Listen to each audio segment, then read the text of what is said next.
Hey, everybody. We are Hello. live. What's going on? Hello, everybody. Welcome to What Had Happened Was. What had happened was Yo, I Angie and fucked it up last couple of weeks, so I'm kind of happy. I what do you remember mean?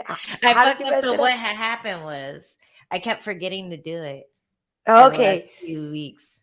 right. We're supposed to be like, what had happened was because Right. somebody, and somebody one time they were like, why do you throw gang signs? I was just like, gang signs. Sorry, Gang signs. sorry. What had It's happened was I mean, it's all about the hand signals, I know. like when I was a kid, doing that for everything was a thing, like, Yeah. oh, we're crew Angie, and then we'd like do like two A's with our fingers or something like Oh, that. It would really? be like that. Yeah, like I would always have some stupid hand signal handshake type thing that I do with my bestest of best friends. So, Right. it's a pretty great honor that I'm doing this with you, Karen. I guess so. Wow, I've made it into the to the club. Yeah. So for those who don't know, if this is your first time watching us, I'm Karyn Bryant. This is Angela Hill. We talk about MMA and we also do cover some pop culture stuff as well.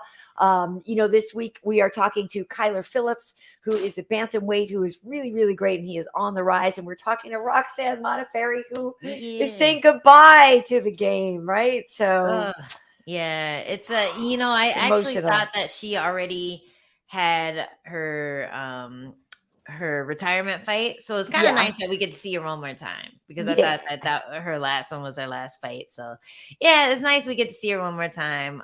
She has a tough opponent ahead of her. So Yeah. she's either going to be going out with a bang or passing the torch. Either way, we love Roxanne, win or lose. So it's going to be fun being able to pick her brain and see what it feels like knowing that you're retiring and preparing for that last fight, because I think a lot Yeah. of athletes, they don't realize they're going to retire until the fight is over with, and then they're finally like, you know what, I'm going to leave it in the cage. But Right. yeah, sometimes you're actually able to plan for it, so that's kind of different. Yeah, I would think I would think going into something knowing it's probably my last time would be on my mind. I feel like a lot of the time, you're considering it, right? Like you're considering it on those last fights. Yeah. I guess sometimes I think people are like, well, it could be depending on how it goes because they want to go out on a win or something, right? Yeah. Yeah, or they want Yeah. to not get beat up too much Right. and at least just have a good performance and go out that Yeah. way. Or, maybe they just get destroyed and they're like, you know what?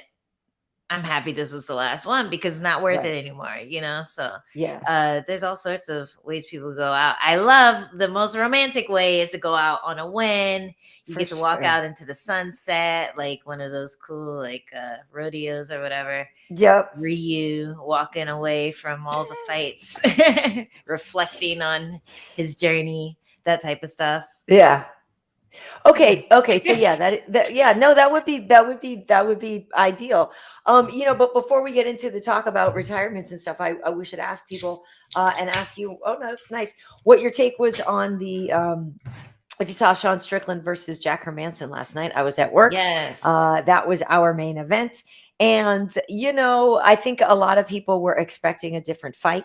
And Sean was Mhm. pretty apologetic afterwards, saying that, he didn't like that performance really, and that the pressure kind of got to him a little bit with him thinking that the title shot could be closer than ever. And things that people were saying had gotten into his head. And he said he didn't really like his performance. But I was like, well, but it was efficient. And efficient is a kind of not a terrible way to win a fight in terms of, yeah, you don't get a lot of damage. But I think he knows he's supposed to, quote unquote, supposed to be more exciting, in trying to position himself for a title shot. So he It's won, but he hard wasn't that though. happy about it. Yeah, but it's hard when you have an opponent who is hell bent on taking you to the ground. I think a lot of times when you fight someone like that, you're a little more cautious, like you're not You're not throwing haymakers, because they could even eat that. They could eat your hardest punch, and just the fact that you're a little off balance as you're landing it, they can use that to get underneath you, get to your legs and everything. But Strickland did a really good job of maintaining a good range to just hit and not get hit, to hit and not let him get close with the level changes and the takedown attempts. I thought it was a really good fight. Very strategic, maybe not the most exciting, because that's how fights go at that top level. Sometimes if it's not a finish, it's usually going to be a technical showdown, and he fought a very technical fight. So I think if anything, it shows his maturity, because it was his first 5-round fight, right, that we've seen in the UFC. No, he went 5 round with Uriah, went the distance, I believe. Oh, was that one 5 rounds? Yeah, I think just the nature of the I think so, right? But I think he didn't end up finishing Uriah. Sure. Or did he end up finishing Uriah late? Did he end up finishing? No, he did end up finishing Uriah late in the 4th, I think, or something like that. I will fact check. I can't remember, because I think he did end up finishing. Yeah, that's bad how I don't remember that. I just was. I blocked it out of my memory because I love Uriah so much. It was a decision, 5 rounds. Oh, it was a decision. Yeah. Okay. So I was right. But I think around like the 3rd round, he just kind of took off. He kind of left him in the dust.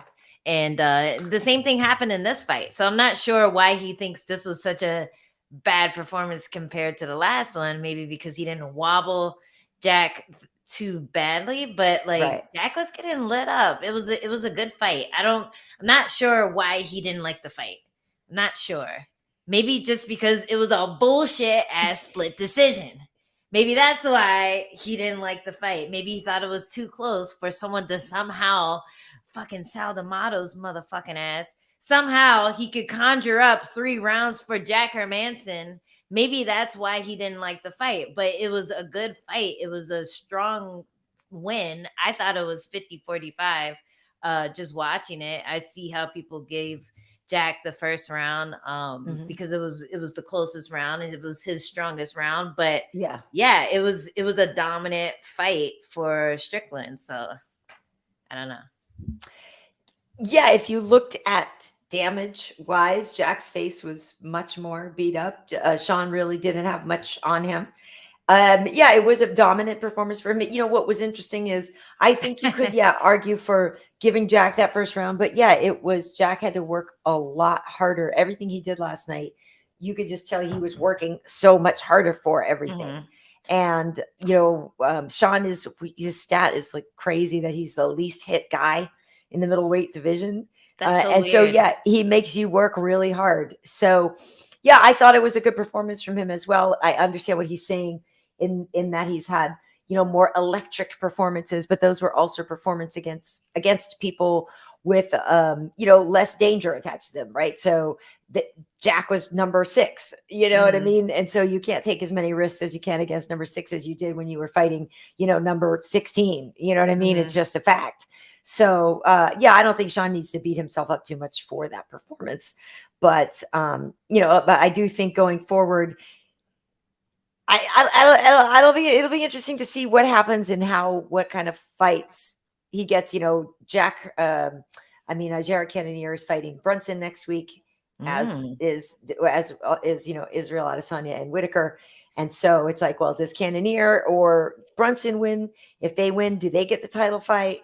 Does, Sean have to fight one more person? We were like, well, I think a fight with him and Marvin would be great, but they're friends. So he's like, well, we don't want to fight unless it's for the gold. I know, but that fight would be amazing. And so it's like, but then there's maybe Apollo Costa or something like that. Or, but I do think it'd be interesting to see, like,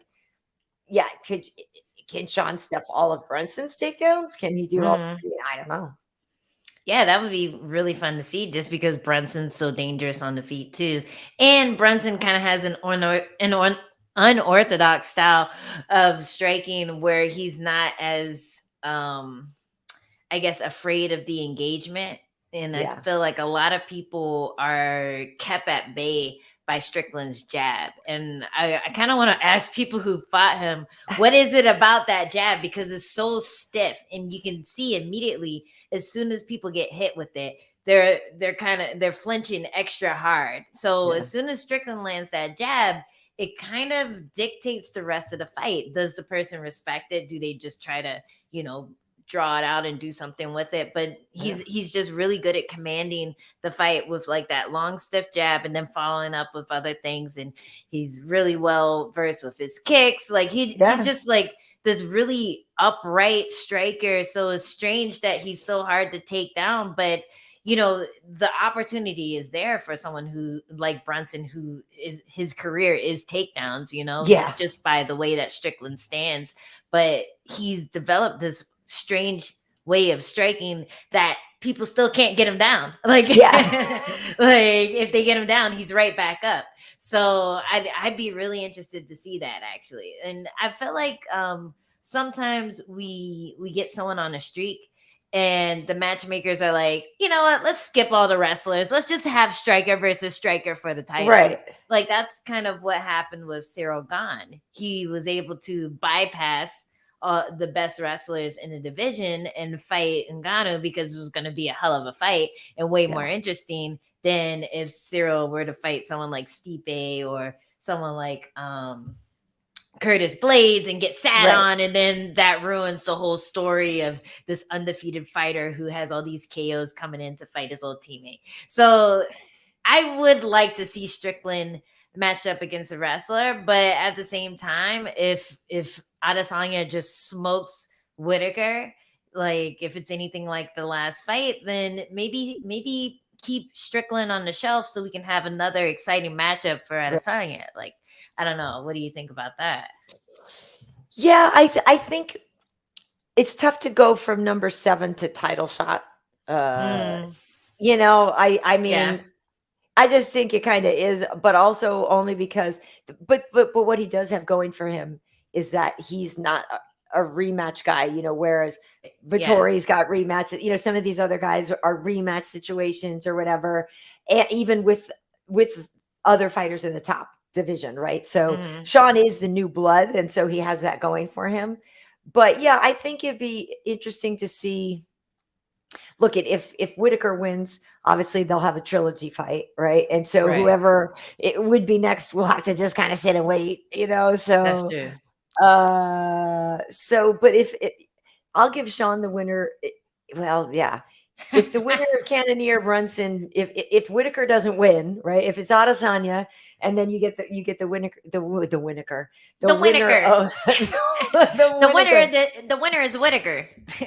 winner. The winner of Cannonier Brunson would get next if Israel is and still. And so then you could give Sean Strickland, he could fight Bohashinia, right? But I don't know. I mean, that would be pretty entertaining, I guess.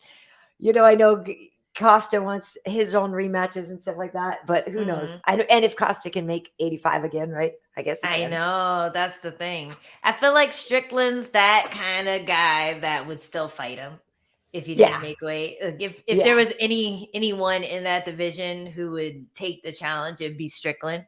And then you just, I don't know, call him fat the whole fight. Right. Hey, well, this dude is not fat. Joining us now, Kyler Phillips, who is 135er. Hey, we need a little more light on you, buddy. How are you? Damn, for reals? Okay, is that better? Yeah. Hey, there you Let's go. Yeah. What up? We need a little more light on you. It's pretty dark Really? there. Yeah. I can go outside. Or if there's, there we go. Perfect. Oh, there it is. Yeah. It's just the sound is not as good out here, but whatever. Oh, right. But look at that. It looks so Sounds beautiful. okay. We got to see Arizona, your baby. gorgeous locks. Yeah, the sun. Nice. So how are you? Oh, I'm great. I'm super stoked. Cool. Doing good. So you're a week out from your fight, and this is going to be kind of a big deal fight. Everybody's excited about 271. What do you make of your matchup with Marcelo Rojo? And then you're on the main card. You're on the pay-per-view part. I think any matchup's good. He's ready to go, and I just can't wait to fight him. I'm super happy that I get an opponent, and he's ready to go. So it's gonna be fun. Yeah. And Nice. Oh, sorry.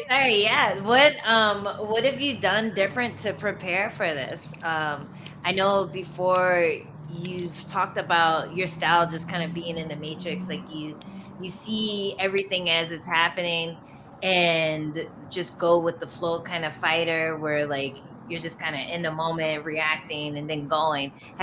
Do you still take that approach to fighting?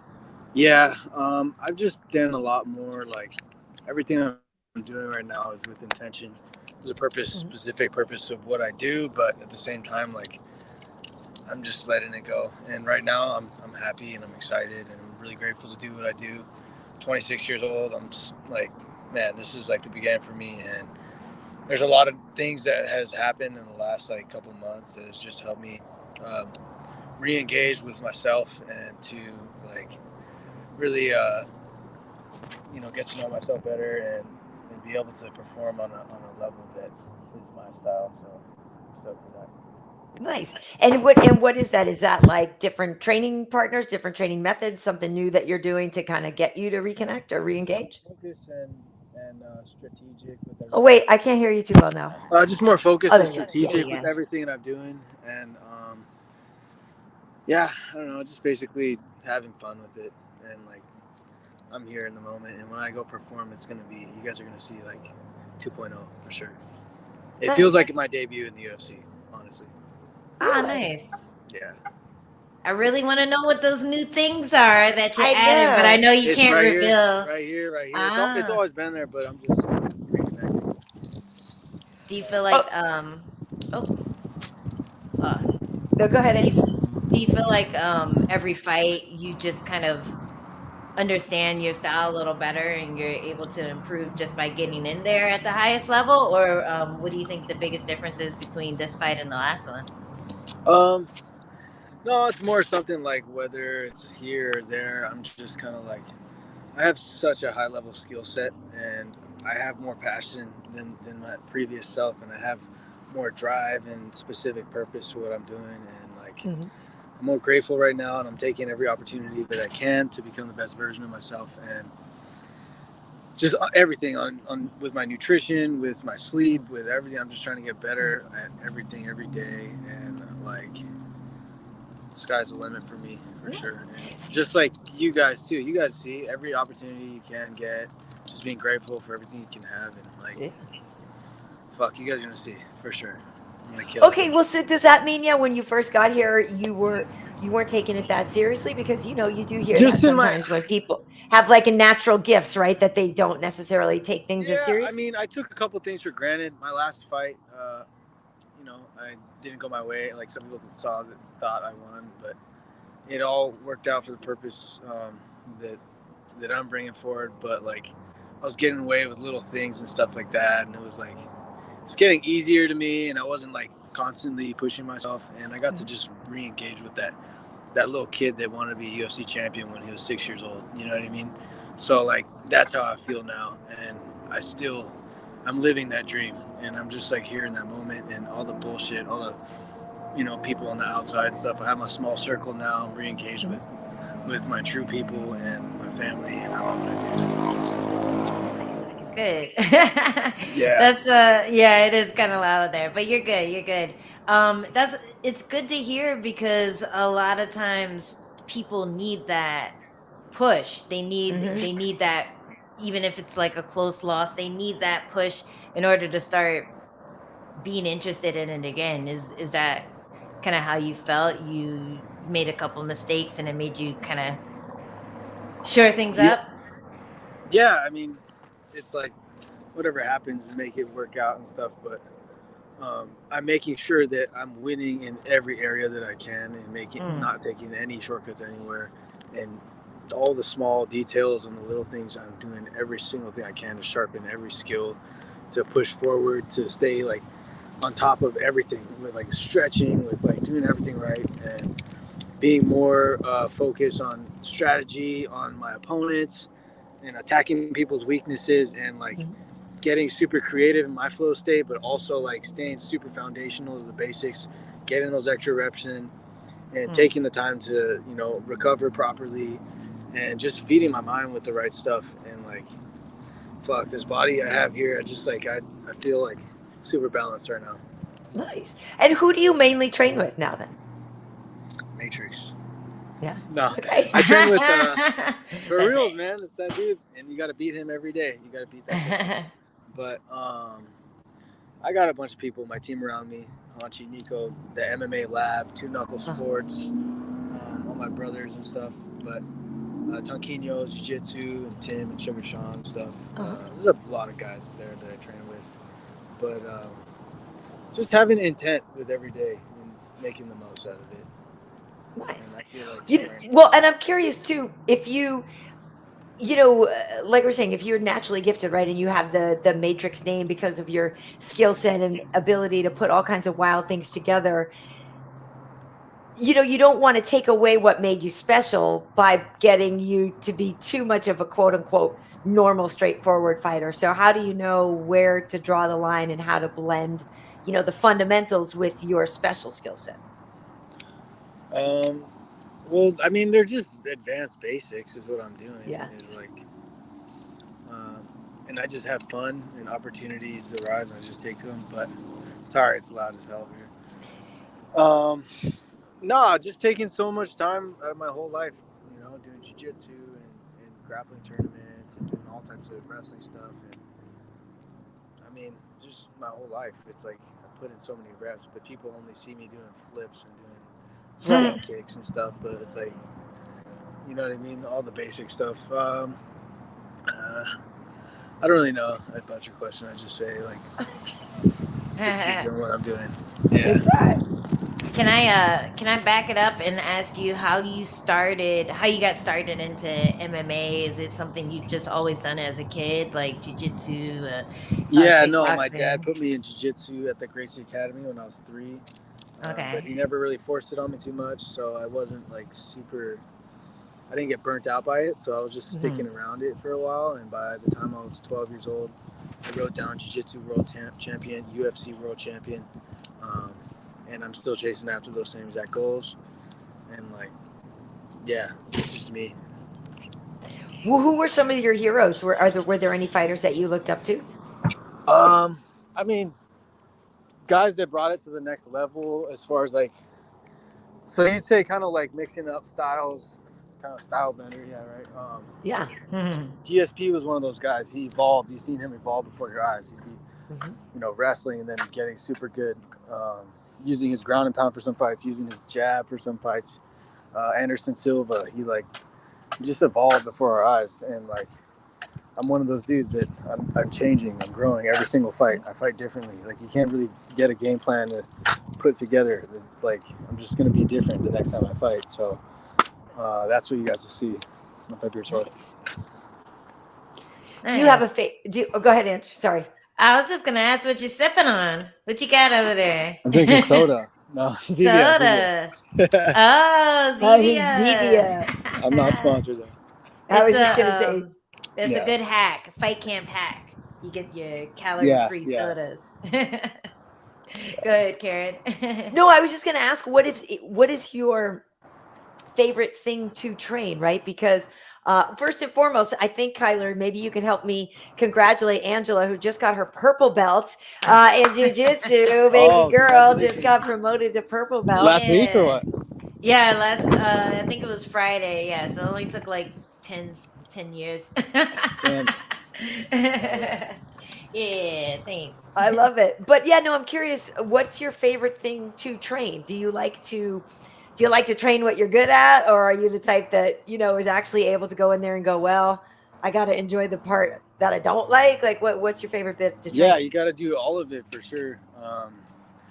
I would definitely say trying to be more pure helps. Like if you can, like you see the difference between somebody that like takes 10 years in one martial art or one thing, and then they take another 5 years in somewhere else, and by the time they put it together, like they're just a lot stronger than guys that are just trying to do it all at once.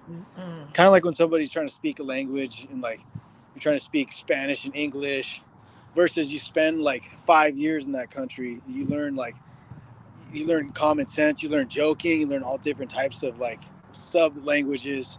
Then when you come back, you just have more grasp and knowledge. So like spending the time to like in a boxing gym and like learning the sport and spending time just straight jiu-jitsu 2-3 times a day for 2-3 years, and then just spending a bunch of time just kickboxing every day or just wrestling. And then when you go and like I like to do that when I'm out of camp, and then when I get more in camp, then you start blending stuff a little bit more. Yeah. And I feel like just the strength of the basics are a lot stronger. So yeah, closer to the fight, you don't want to just be one style. I mean, it's one style MMA, but like Right. yeah, you know what I mean. Nice. Which section of style are you on right now before you started fight camp? I mean, Winning, right? Oh, right. winning Yeah, section. Right? Yeah. That was a winning style right there. Yeah. Okay, I can take that. Yeah. Cool. Well, I'm curious too, like what your people are loving your hair, by the way, and that was something that Ike Valley Flag was like, yeah, you got to ask Kyler about his hair, his incredible hair, how he gets it to be so good, and we are getting a lot of comments about your hair. It is pretty spectacular. It's luscious. Thank you can sell that for a lot of money at Sally's. Ain't no money gonna buy this. Powerful mane. So hey, listen. So what do you do when you're not training though? Are you a gamer? Are you like out there skateboarding? What do you do when you're not training? I do a bunch of stuff. I meditate, read books. I play a little bit of Halo. Play a little bit of Call of Duty with my brothers. I play the piano a lot. I really like to play the piano. I've been playing for years. I see a lot of correlations to music and art and MMA too. Mm-hmm. And then I shoot my bow. I got a compound bow. Arizona, there's a lot of hiking, so I pretty much just like find different things to do, and I've been having fun with it. Nice. But when you're are you hunting or is it target? No, so I don't hunt. I mean, maybe in the future, but I haven't. I just got a bow to start shooting and get better at my archery.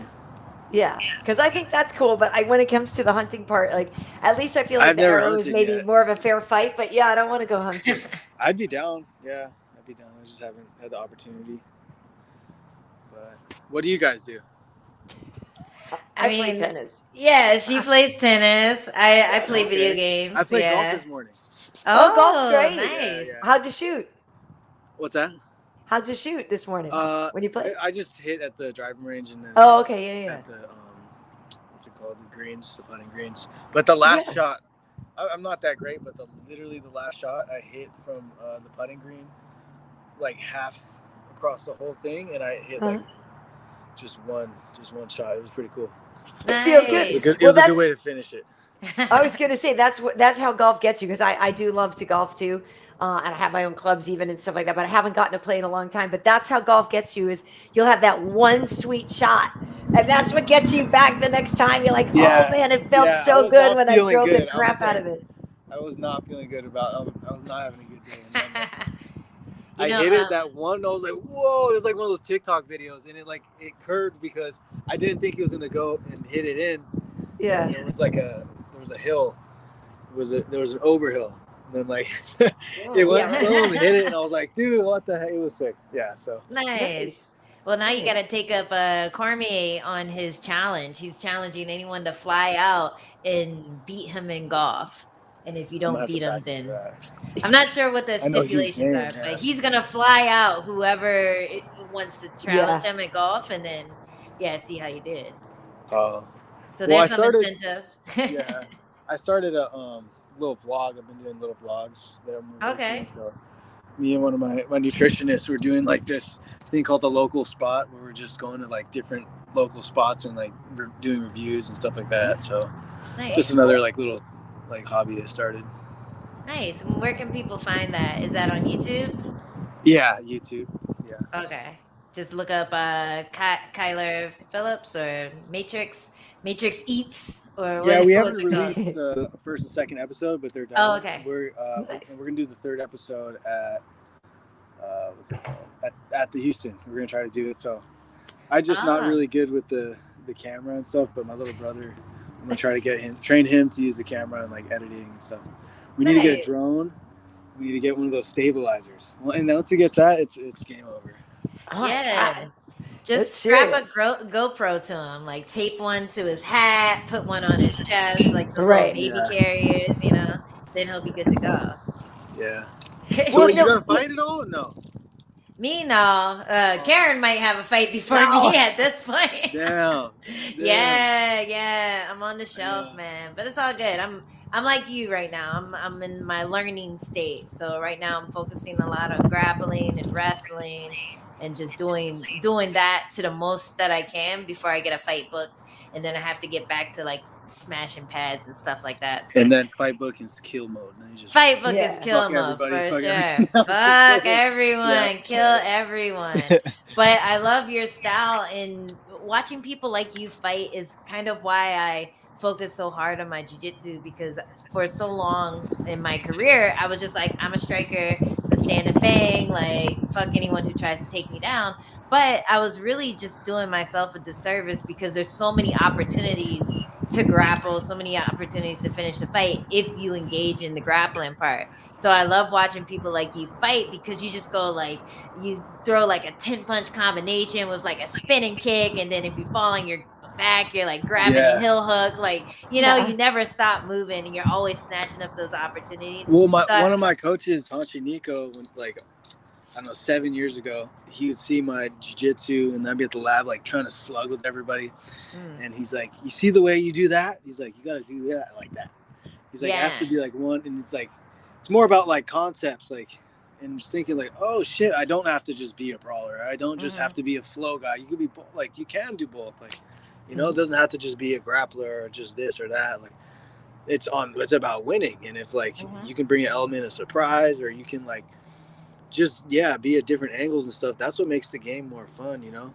yeah. And then it's like we can brawl, but we're gonna brawl my way, you know, where I'm gonna hit you and you're not. You know what I mean? Like, so I just think there's so many things that can be utilized, and it's my like, don't be talking about it. I just gotta start fucking doing it, and that's why I'm doing it, you know. So Yeah, we see it. We see it. Well, for it's sure. interesting too when we look at you, right? Because I feel like you, as soon as you came on the scene, a lot of people right away, because you won a few in a row, and everyone's like, oh, hey, okay, here comes the future of the division. You know, when you look at the rest of the bantamweights and stuff, you know, some of the people that have been there a long time are starting to go away, right? So there's like the changing of the guard. You know, what do you see for your future? How long do you think it would take to get to the top? the top's right here. I just got to keep walking forward. The top is literally right here. I just got to bring it. It's just when the stage sees it. So I just got to keep being myself, and however long it takes, I'll be there and I'll get my goal. Yeah. And it's definitely right there for you. I think you have a great mindset for this. You're just staying focused, meditating, staying calm. All that stuff is very positive to see in such a young fighter. A lot of people don't reach that level of zen that you have right now. Usually that happens in your 30s when you're too old and but that beat happened to up me. and That happened. I injured. had a little reminder. I had a little discipline, you know. Like, And was that just okay. losing the fight that did it, or what was it? yeah, man, that shit fucking sucks. And like, I know that, like, I know on the scorecard, like, I was a 10-8 round, this and that, and that guy knows I'll beat the fuck out of him. But, like, it's okay.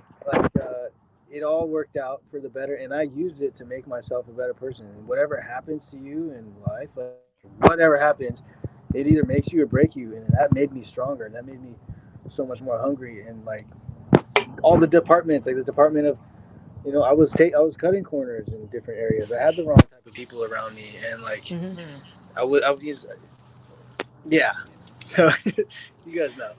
Well, I'm glad to find this. You know, it's a good lesson to I had find to dig kind of early in your career, right? Yeah.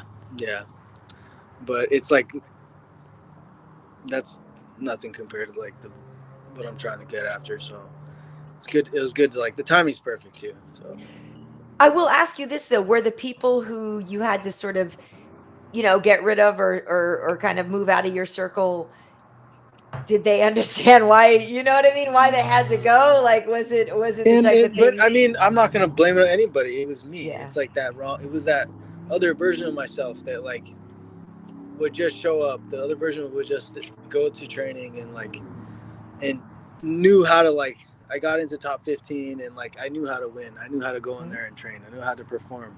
So it was and then between those two fights, there was 3 months in between. I just wasn't as focused. Yeah. And that's exactly what it was. And that snapped me right back in place to get to, real vision. So, so it's perfect. Nice. Yeah. Yeah, I read something recently where it was talking about the different levels of becoming a master at something. And there's that white to blue belt kind of level where you think you know everything and then something humbles you real quick and you realize you don't know shit. You have a good understanding of the basics, but you don't really understand the basics. And I feel like that's where you're at, you've discovered, oh, okay, I was cutting corners, I was slacking a little bit, but there are levels to even the most simple setups, the most simple boxing drills, that type of thing. Yeah, and not just winning, but going over, overkilling it. Yeah. That's the thing. Beast Is mode. we know my style, everything that I can do. I know is myself, what I can do, and it's just kind of trying to edge things, but it's I can overkill it for sure. Yeah. So did you watch a lot of fights? Did you grow up watching a bunch of fights or no? Yeah.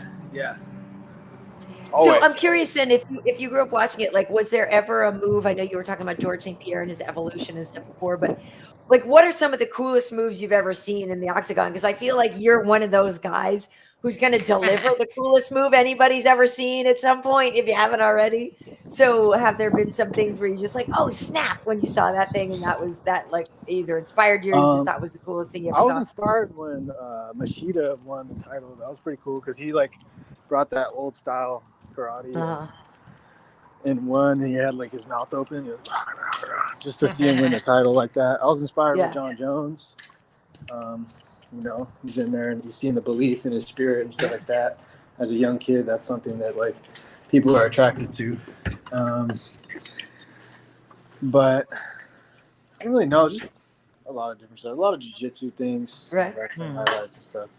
Because didn't they say it was the anniversary of Anderson's front kick to Vitor's face? I was at that fight. Oh, you were? Yeah, I was at that fight, but I just saw some pictures the other day, and I guess they were saying that was, I forget how many years ago. It wasn't 10 years ago, I don't think, but I don't know, but whatever. They were oh, this was the day when Vitor kicked him. I mean, when Vitor got kicked in the face by Anderson. So, yeah. Yeah, it could have been 10 years ago. Wow. That's crazy. I think my location's not the best. I'm outside in here. Where are we going now? I like how you're giving us a tour of your neighborhood. Yeah. Did I hear a squeaky toy or was that my side? I know. Is that a baby squeaky toy or a dog squeaky toy? That's a dog. Oh, that's for the cat, but the dog has it. Dog's fuck your toy. Do you have any kids? Do I have any kids? Yeah, you don't have any kids, right? What's that? You're not a dad yet, right? No. Okay. I don't you never know. I know so many dads in MMA, more dads than moms, for sure. Yeah, that's true. Yeah. I think we lost you. Yeah, gotta get a belt before. Yeah, there you go. That's what I was saying too, but we'll see if that happens. The good thing about being a female athlete, though, is you can get the belt, then get pregnant that night, and then you have a good 9-month layoff. So you're right. That's always been my plan on child rearing. That's the way to go. Yeah, get a nice it sounds like a good break, plan. Have a couple interim champions turnover. Hey, so I have to ask, since you are kind of cut from the same cloth, the main event when you're fighting is Israel Adesanya versus Robert Whittaker. Who do you like in that fight? Well, Adesanya, if he's. I think we lost you. I mean, yeah, no. there we Adesanya,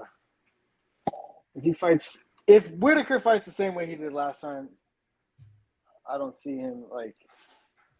I don't necessarily say I see him losing, but I don't see him like beating Adesanya. I guess, but if Bobby Knuckles like brings in some other elements, but like, what is that going to be? You know, like more speed, more grit, a lucky shot. Like, I don't really.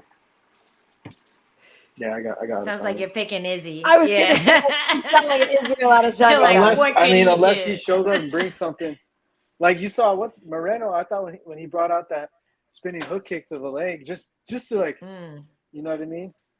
That was cool. I thought he won that fight. Yeah, for sure. Me too. Well, that's cool. That's cool. Do you have any special fight week routines that you're gonna be doing this week coming up, or is it just chill, meditate, same, just like another week in fight camp? Yeah, just basic fun stuff. I don't really have routines. I kind of just go with the flow of things, but I do like to have a couple things that I do, which is just being me, being in the moment. So not you said like thinking about something thinking about the fight the whole time. Like, right. being all scared, whatever, worried at least. Yeah. Yeah, just being. Well, you said you play Call of Duty. We broadcast this. Oh yeah, right. Yeah. So how do you feel about that? Because you fought in both with a crowd and without a crowd, right? It's like, oh yeah. Sick. I can't wait. Yeah. The COVID. I mean, it was cool for 2 fights, but then after that again, I was like, yeah, I want the crowd back. You know. So. Yeah. Yeah. And did you like Fight Island? Because that's where we met, I think, right? Yeah. I love Fight. Yeah, I remember. Yeah, I remember that. Yeah, that was dope. I love it there.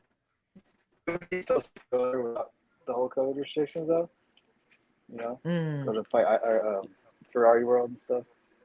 Yeah, no kidding. No, it'd be nice to go back without all the restrictions for sure. I hope so. Yeah, it was tough flying in and seeing all the stuff you couldn't do, like all the big high rises you couldn't go to, and flying past like amusement parks and stuff. Yeah. Like, it's like, that'd be nice. Just looked over, like, what is that? Yeah, it's like. But the jet ski, did you do the jet skis though, Kyler? Yeah, we would do the jet skis. Yeah. I did. It was so fun. Did you do it? It was so fun. Yeah, I did. Yeah, we did jet ski. I didn't get to do I wanted to do the jetpack though. That looks sick. Yeah. See the jetpack? Oh, I didn't see that. No, I didn't see that people were doing that. Yeah. You know what I was pissed off about? Everyone who went the week before me got to do the NASCAR thing. Or not the week, a few months before us. They got to do like NASCAR, like a driver drove them around. On the first trip, I got to do the car thing. Did you get to do it? Oh, how cool was that? No. It was great. And I wasn't even planning on doing it. I went with Heidi D, and so she was going to do it. And I was like, I don't think I'm doing the car thing. And then I got down there and they were like, well, you could. And I was like, well, but can I do that car? And they were like, yeah. And I was like, well, all right. So then I did it and it was great. It was really fun. And the next time we went back, that part was closed to us. So I was happy that I did the NASCAR thing, the car thing on the first trip. You didn't get to drive it, right? No, you don't get to drive. You're just a passenger. But you can pick which car you want. So you could pick a drift car if you wanted. You could pick an old-fashioned race car. You could pick, whatever. So, I picked something that was going to drift a lot, and it was really fun. Yeah. Did you get to stick your head out the window? The food was bomb. The food was great. Good. Yeah. The food was good. Jinx. I like spicy food. Yeah, same. Yeah. It was really good. One question I have for you: what's your first meal gonna be after you get this win, after your fight? Oh, after the dub, yeah. Dub meal.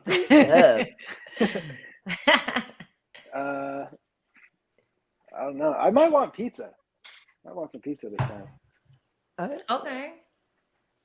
Nice. Or I can it's not very easy to please.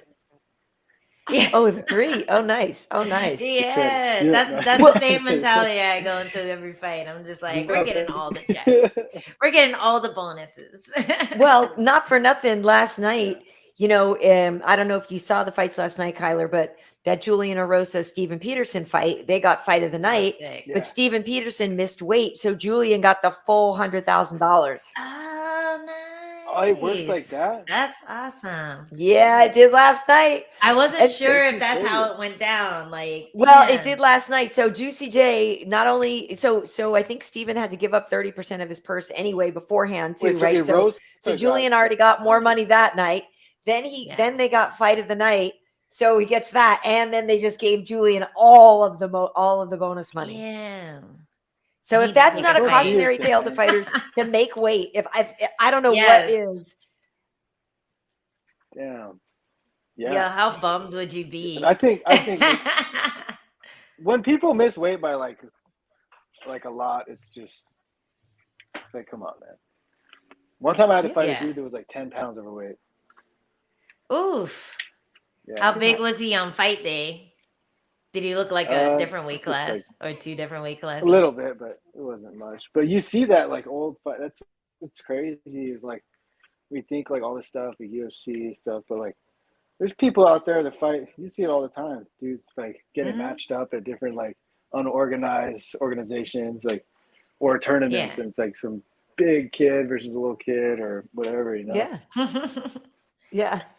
Wait, Yeah, man. Kyler, are you in like This is your crazy. basement or something? Butterbean Are or you in Bob this Sapp. connection? What's that? I said, are you in Oh, your basement what's or that? something with this connection? No, I'm in Yeah, the the kitchen. connection's Look, and kind check this out. of spotty. See this? It's like a wax thing. Okay. Are you about to wax something? You waxing your legs No. for the fight? No, I don't wax myself. No. Oh, No, okay. you could put it on your joints and your hands and stuff. You could put it in Oh. Oh, it's the paraffin, the paraffin. Yeah, the hot yeah. wax thing. Yeah. Oh, I never heard of that. Yeah. It feels good. It makes your hands feel really soft and everything after it. Very Yeah. cool. Very cool. That's better than what I thought you were doing. I know. So yeah, so are you heading down to Texas tomorrow then? Yeah.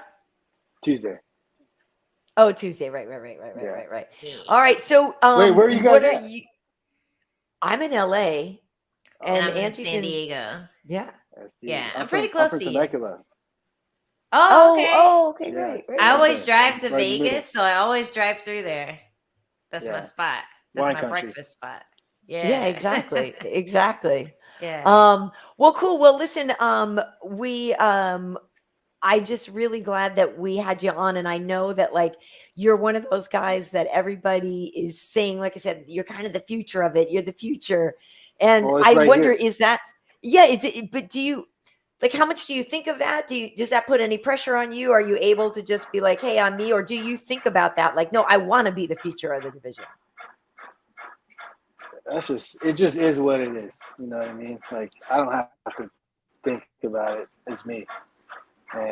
But everybody has this potential. Like, you know what I mean? You're the future of what you're doing. You're the future of what you're doing. You know what I mean? Like, we all have the potential of, it's just, I have been working diligently at something. So it looks like I'm talented or something, but no, I've been just doing something for a long time and a lot of reps behind closed doors. So people do say this and that, but does it matter what they say if they praise me or put me down?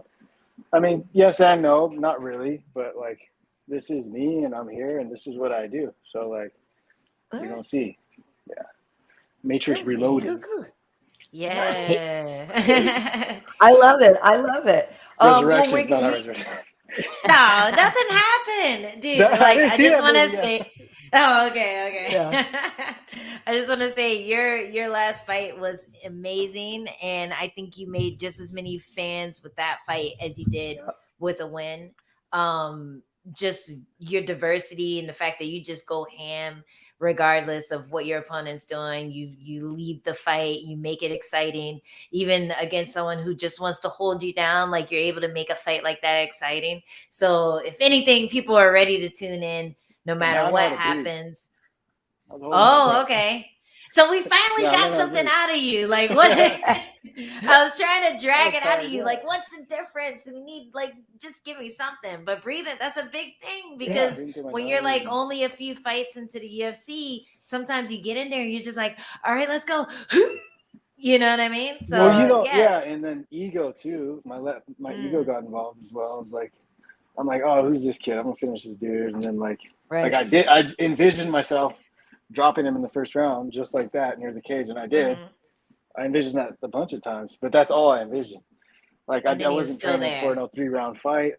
Yeah. Right. I mean, I wasn't like, and then like in my head, it was like I didn't feel like myself when I got out there and like in the moment. I was like already looking past to where I was in the future of that. So I wasn't even like in the moment. And like I saw it there, and it was like everything just went by so quick.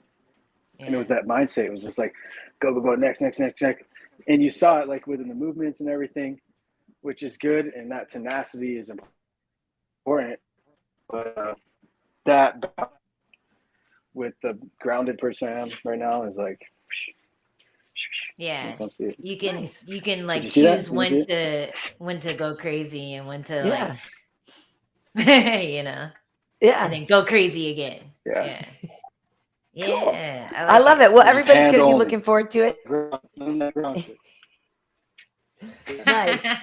And All yeah, like right. we said, you're on the main card at the pay-per-view. So yeah, that means they trust in you. They know you're going to put on a great performance, and like they put the exciting people up there. So there's a Mhm. lot of faith in Yeah, you. So yeah. yeah, that last one is just a little hiccup on your I way got a lot of to faith. even greater success. Yeah. Yeah. Nice. Cool. Awesome. Well, thank you so much, All right. Kyler. Yeah, and we really appreciate you having us on. You coming on with us. He's gone. Okay. Oh, okay. No, I think All he's right. still here. Oh no, yeah. there he is. Okay, yeah. No, we just wanted to say thank you What's so going on? much for being on with us. Yeah, we really appreciate it. Thanks, man. Damn We're gonna let you get back to your Sunday, but thanks a lot for What's coming going on. on? Oh no. Oh, Hello? see ya. Okay, Oh, we're gonna say bye. Yes. He's like send him a message and say thank Yeah. And folks, so we Oh, still man. have Roxanne Modafferi. Hopefully, I sent her the link. Hopefully, Roxanne, I got the link. I looks like is she here? Okay, wait. Oh, I think you wanted to say okay. Okay. Yes. Hey, there he Yeah, no, I is. know it was so abrupt. back I didn't on. like that, but we were just like, thank you so much, and then we're like, oh well, wait, no, where'd he go? No, when you guys are talking, it sounds slow. It's like in a man's voice, like I don't know why. I Nice. think it's my phone has changed the settings or something. Oh no. Well, we're gonna let you get back to your Sunday. But you were great. We got all of your interviews, so that's the good part. Yes. No, we didn't lose you. You lost us, so that's the good part. Yeah, it's all good. Uh-oh. Until now. Yo, isn't it funny though that the interview crapped out at the very best moment? Yeah, right. Like, we should all pose. I know. Yeah. Okay. Oh well, Okay. yeah, that sucks. Oh Aw, shoot, you know what? man. Hold on, Angie, entertain the folks for a second too. I need to plug in my computer. I just realized if I don't plug it in, we're gonna die during Roxy's part. Yes, let's keep going. I guess I'll entertain the fans by saying hi to everyone in the chat. Sorry, I don't want Uh, us to. I don't want our thing to die. What's up, Evoke47? Yeah, San Diego. If you're out in San Diego, holla at your girl. I'm usually at Three Punks Brewery or something. I don't know. I'm trying to entertain people. Okay, well, hey, Very listen hard with here. one person. Here we go. Look at who's here. Oh, Roxanne Modafferi. What up, hello. Roxy? Nice to see you guys. It's been a while. How are Yeah. you? So good. I feel so good. I'm so excited for my fight and happy to talk to you guys.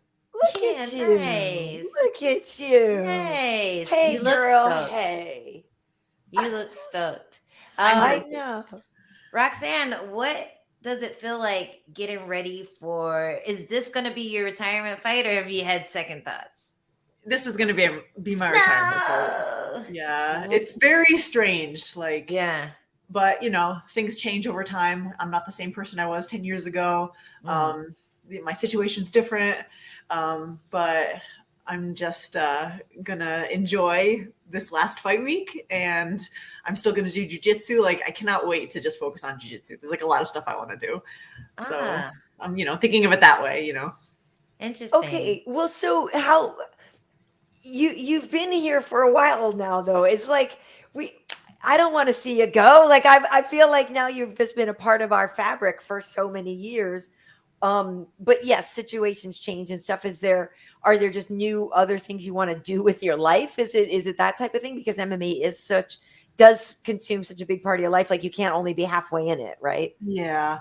Man, I've, been doing MMA since I was 19. So this is very bizarre, but like, I noticed it like a year ago or so that I started going home from training with headaches, like getting hit in the head really hard and sparring. And it wasn't even like the people who go too hard. It was like everybody. I was like, man, like what? So I started wearing headgear, and then I felt way better. But it's hard to spar with headgear on. People grab it and throw you down and like choke you with it. Like, so I'm like, all right, I think this is a sign. Like, I've taken a lot of punches, so I don't want to start having issues. I want to stop before I start having issues. So I'm gonna do a just a sport where I'm not gonna get hit in the head a lot. Yeah. And, it sucks because since I've been fighting in UFC for a while, I'm finally like making some money. Yeah. But, that's the way it goes. Like they say, it's an opportunity. So I'm just gonna try to move on and do something where like I'm waking up in the morning. It's like, man, I don't feel like choosing violence today. Like, I'll take a desk job. Like, I want to, go have a nice job, and then in the evening go with my fiance, my future husband, to the gym and do jiu-jitsu and choke each other. Like, that'll be awesome. That sounds like a nice life. It does sound like a nice life. Yeah, choking your fiance is fun. She's speaking from experience, right? Yes. Yeah, especially because he doesn't know jiu-jitsu. So that's my time to shine. He'll beat me up if it's on the feet, but luckily he doesn't hit me that hard. Yeah. Well, that's awesome that you recognize that was an issue, because a lot of people, they'll continue fighting just because their ego or because they love it so much, or they don't know what else to do with themselves, and they'll continue past the point where their health is in danger. So I'm happy that you were able to recognize that early on. So good for you. I think so too. I totally agree with you. And like, now I have a man. Like, I didn't have that before. Whoa! I was gonna joke before when you said something's different. I was like, "Are you pregnant?"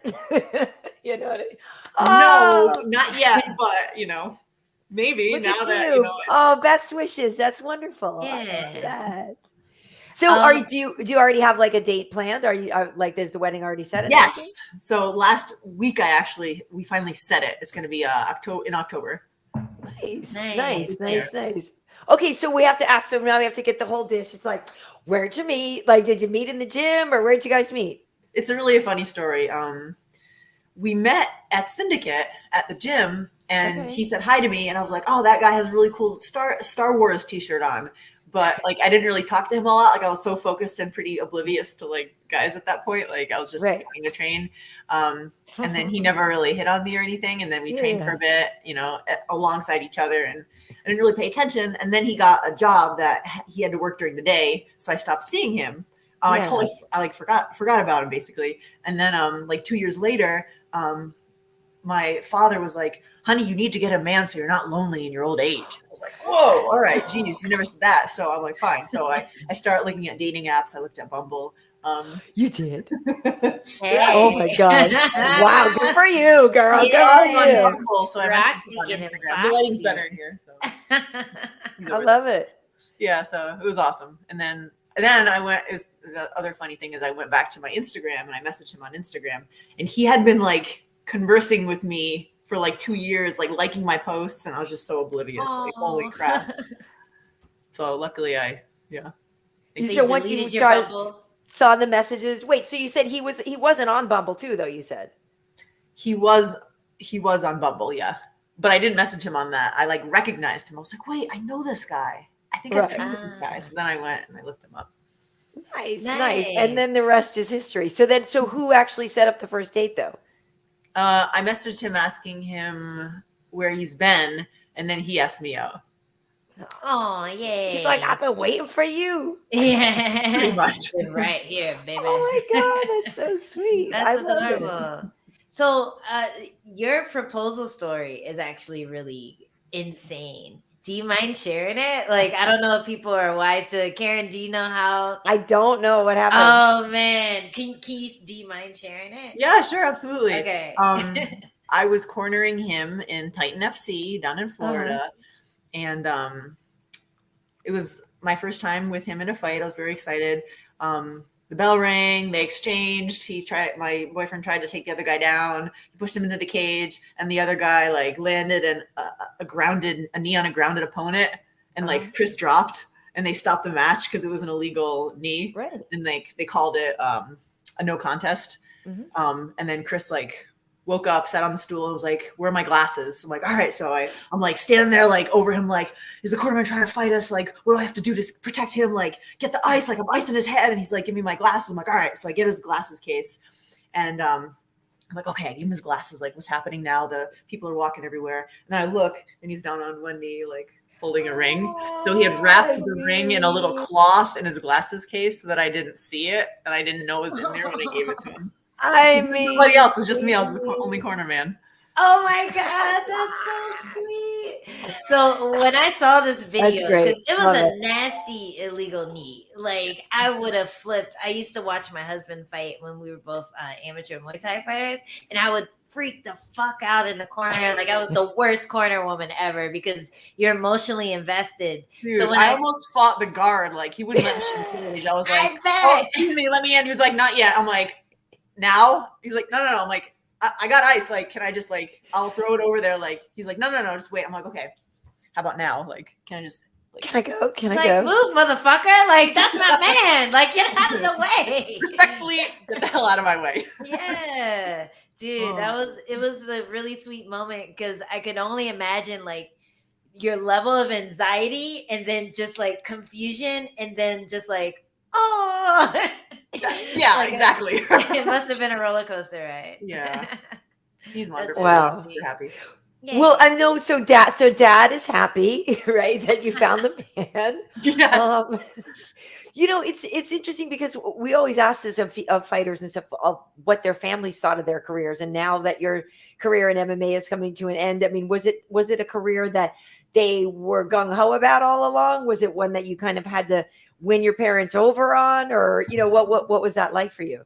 They were good parents, and they were trying to have me, you know, encourage me to follow my dreams and be happy. But it would be awesome if I just like retired now. Like that would be great. That sort of thing. So like when I was excited to tell my dad, like, "Hey Dad, this is going to be my last fight. Aren't you happy?" And he was like, "I thought you retired already." Oh, all right, thanks. Wah-wah. No.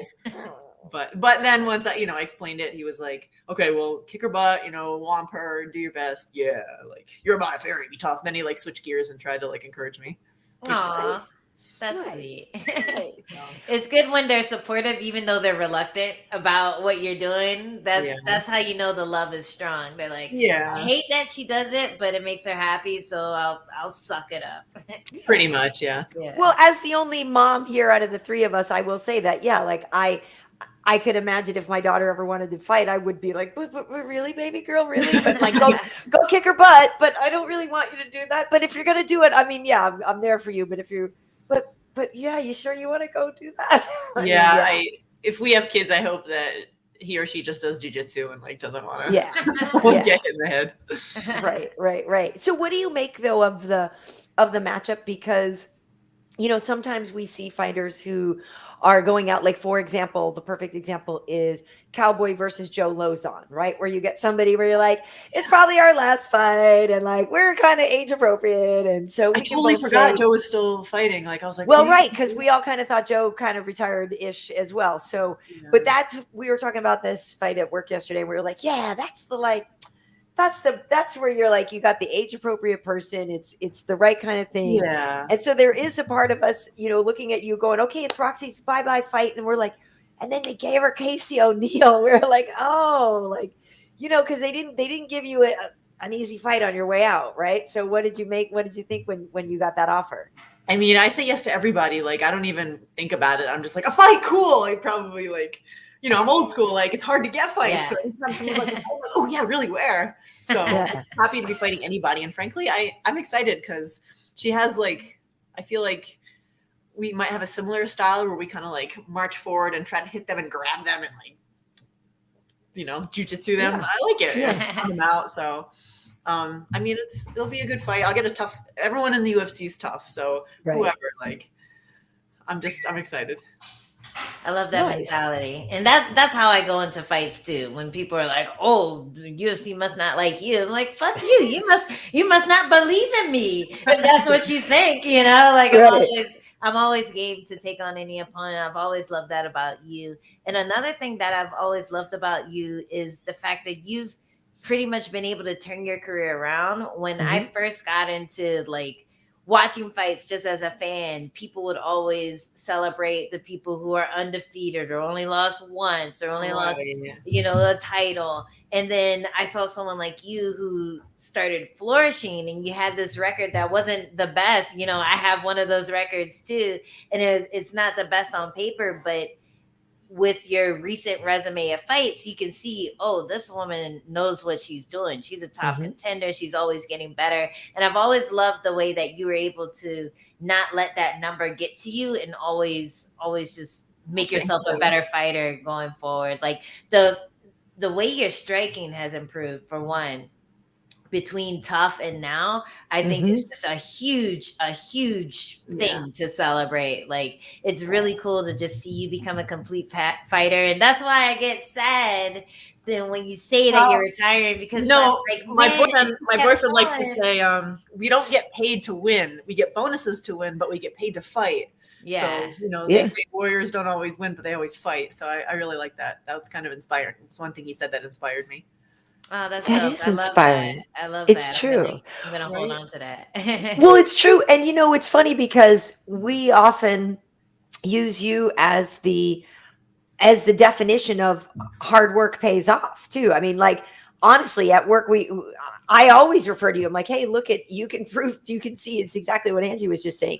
You just could see the hard work that you put in. You could see that you got better. It's very satisfying to see, even as an onlooker. So, do you remember though, was there a time, was there a moment where things started clicking better? Like, I kind of think of the Forrest Gump part when he's walking and all of a sudden he starts running and the braces come off. You know what I mean? Like, was there a thing for you where all of a sudden you're like, I might actually be good at this? And then, you know what I mean? And figured it out, because if it wasn't something that you were naturally born with. You mean in the beginning of my career, or when I turned myself around, like near the middle? Just in general, anytime. Maybe it happened more than once even. I think the only time I really thought that was when I was on my massive losing streak. And then I moved from Japan to Vegas and I joined Syndicate and started working with Coach John Wood. And then I started feeling like he got through to me. Like, I was plateauing for sure. And like, I just couldn't get better at striking for the life of me. And then I worked with him and I started getting better. I was like, I can do this. Like, that was a cool moment. Yeah. And what was it? What was it that wasn't connecting you with the other coaches, and what was it that John was doing that made you understand it better, or what was the connection? Yeah. Like, my balance was off. Like, my technique was off.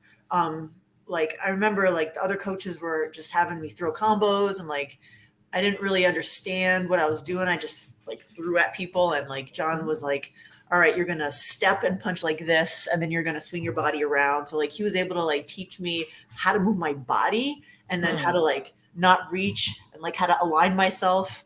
Like, I never really had 101. I just kind of started going to like the resident kickboxing class, and then like didn't really have anybody taking the time with me. So he was able to like, and then I had like a lot of, habits, that I've developed over the years. So it took a while to like, now I have like a really good stance, but I used to just, like chin up all the time.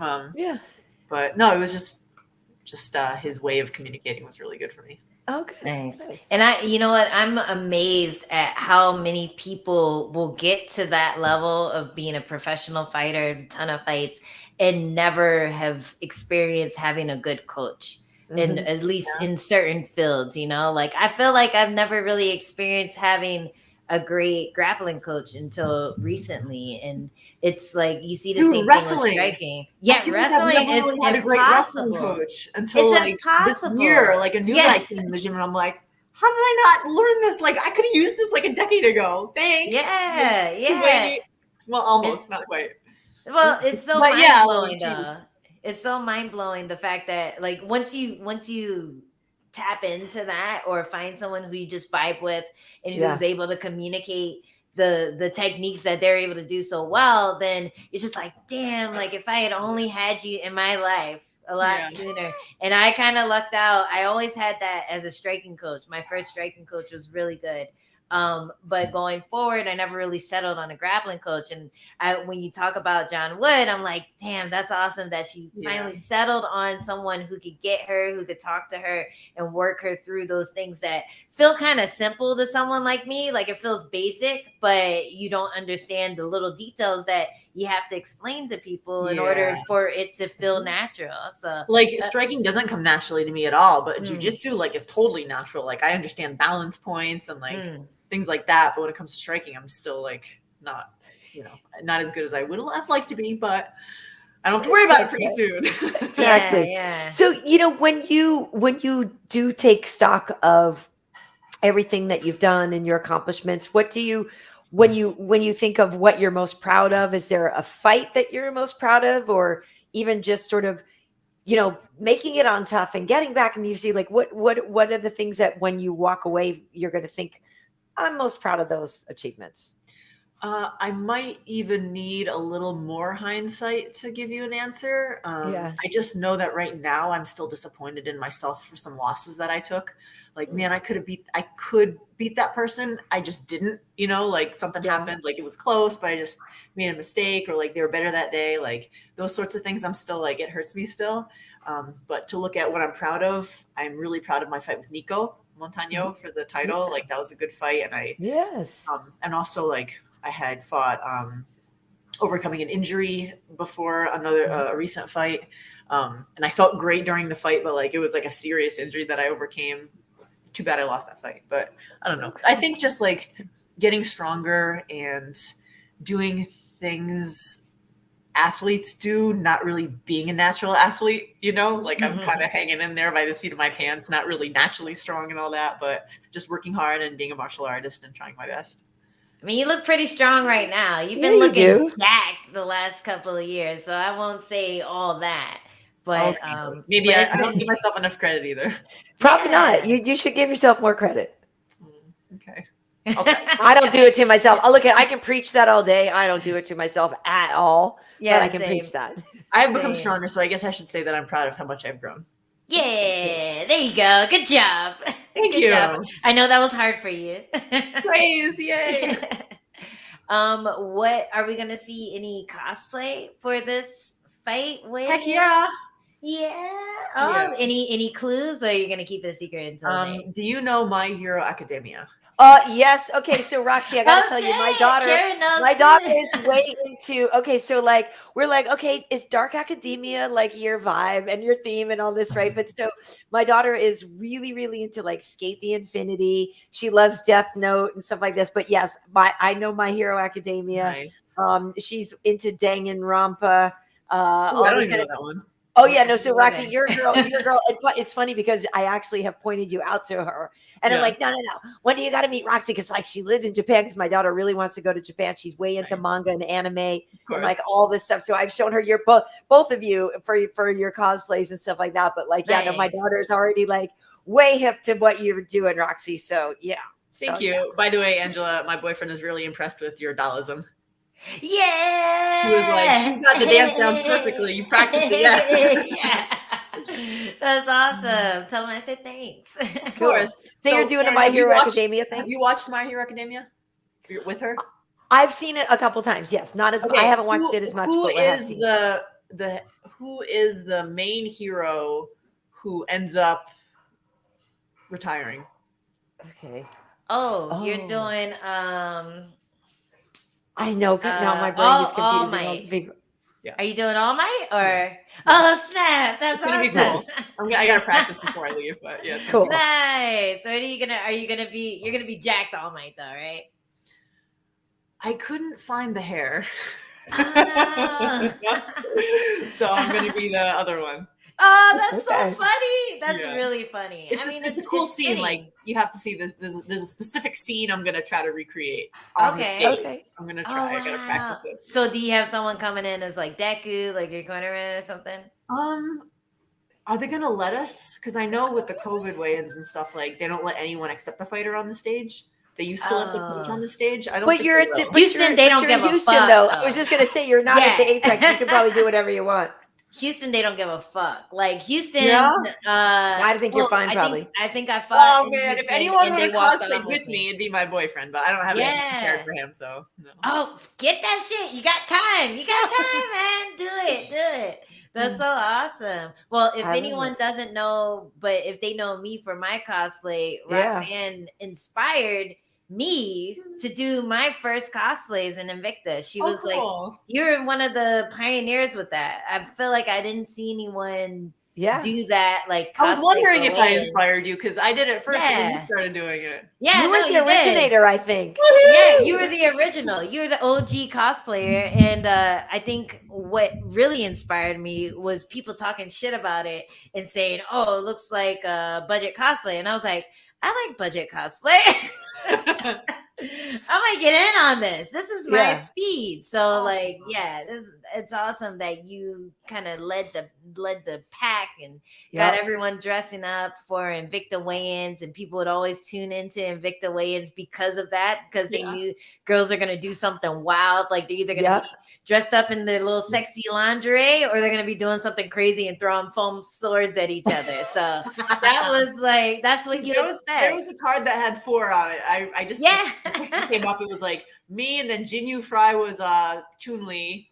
Okay. I think Rachel Ostovich was Wonder Woman. And then Oh yes, I remember that one. Right. I think, and what were what's her you? name Were was- you Princess Leia or? I think I was. Yeah, I think so. Okay, nice. Something like that. Nice. Yeah. Hey, so definitely speaking of that, inspiring. and we are broadcasting on Twitch. Like, are you playing games these days, or what's your, what are you doing in your? Because I have to feel like, in the downtime to balance out the all the training and stuff like that. That you guys, maybe you and your hubby to be are gamers. Kind of. He's more of the gamer. He's playing, I think, Demon Souls right now over there. I like friggin' Katamari Damacy and then Twisted Metal, like more old school. Like my patience is kind of figured out. Like I'm tired, so I just want to sit down and watch anime. So I'm less of a gamer and more of an anime person. Okay. I like my old school games. Yeah. Nice. Cool. Nice. Yeah, I turned into what I watch. Like I said, my daughter's way into that stuff, so I watch a lot of anime now, and I walk around and I'm like, why do things like Chicken Choice Judy come to my head and stuff like this from like Infinity Train that she watches, and these just like random things. I'm like, I got all this anime and manga stuff coursing through my brain, but it's good stuff. I actually think there's a lot of like really good life lessons in those that people don't even appreciate. Especially for athletes. There's a lot of, it's just chock full of that shit, like motivational fucking, I have a question for you. Did you watch the remake of Cowboy Bebop on Netflix? I started to, and it started annoying me. Yes. I don't remember why. I think it just didn't grab me. Like I think I watched like 2 episodes and I was like, I don't know, but I wasn't a huge fan to begin with. It was like, okay. And then it just didn't grab me. Yeah. Well, I was a huge fan of Cowboy Bebop, the anime. And so watching that, the first fight scene was the moment I was just like, yeah, you weren't a fan. No, like everything was slow motion. It felt like stage combat. You know what I mean? Like theater, like right. Whoa. Yeah. Chop, it wasn't fast paced, and that was my favorite part of Cowboy Bebop. Is the fight scenes were very like kinetic and like animated really well. So that really turned me off from it. But I was curious if you felt the same way. So yeah, I was excited to watch it, and I was like, yeah, we started it. We got like halfway through the first episode, and because I said to her, I was like, you want to check this out? It could be cool. And I thought he looked cool. I thought visually it looked cool. And then but same thing, we watched it and we were like, meh. Yeah. What are you watching Fight Week? Oh man. Good question. Like I usually try to watch something like Naruto fight scene or something. okay. Let's see. Last time we watched Lost in Space. I don't Oh. know. Something on Netflix, maybe. Can you Okay. recommend something new? Well, you probably watched Squid Game, right? Did you watch Squid Game? No. Well, then watch Squid Game. Really? Oh, Squid Game. Yes, watch Squid Game. It I was can't really believe you good didn't movie to watch it kill. already. Oh my God, Roxy, you gotta I watch couldn't Squid Game. practice my job. So I started watching this other Japanese show, and it reminded me just of Squid Games. What was it called? It was a Japanese show. Was it about a girl, so and so, like Two guys, two like school kids who got like suddenly trapped in this Oh world. yeah, there is a new one that they said is sort of similar to Squid Game out, but I can't yeah, remember. so Maybe watching somebody- that, and then I always Is it get the Japanese zombie practice. one? No, But Squid Game was Oh, amazing. Japanese. really? All right. Yeah, Yes. Yeah, Game's Squid really Game. good. Squid Game is really, really, really Like good. the acting, the Is it gonna give me nightmares? I'm very sensitive to blood and violence. Well, it's gonna get you amped Oh, up well, to like maybe fight, you the fight or shouldn't. flight mode. No, the fight or flight stuff is definitely gonna kick in to like there's parts where you're watching it, you're like, oh my God, what would I do? Oh my God, you know, and like maybe we'll watch Naruto because Chris hasn't seen all of Naruto. Okay. Well, Okay. okay. Yeah, that's something you can watch too. But the funny thing about Squid Game was, watching it with my kid, she's 15, and a lot of stuff in this show, not to give anything away, but there's a lot of situations where you're like, okay, what would you do? And you have to make some hard choices, and whether or not they're called for or not called for. And so, you got to make some hard choices. And so then something would happen, and she'd look at me, and I'm like, well, I said something. I'm like, well, it had to be done. And she's like, that's exactly what I thought, right? And then, but she said her friends all thought she was a psycho. I'm like, no, baby girl, that you're 100% right. That had to be done. So it's actually a great conversation starter too, and like to understand like where people stand on certain things. Because, it's a very interesting show. I see. It's I very understand gory, exactly what you though. mean. It's It is very gory. gory. So just giving you a heads up. All right.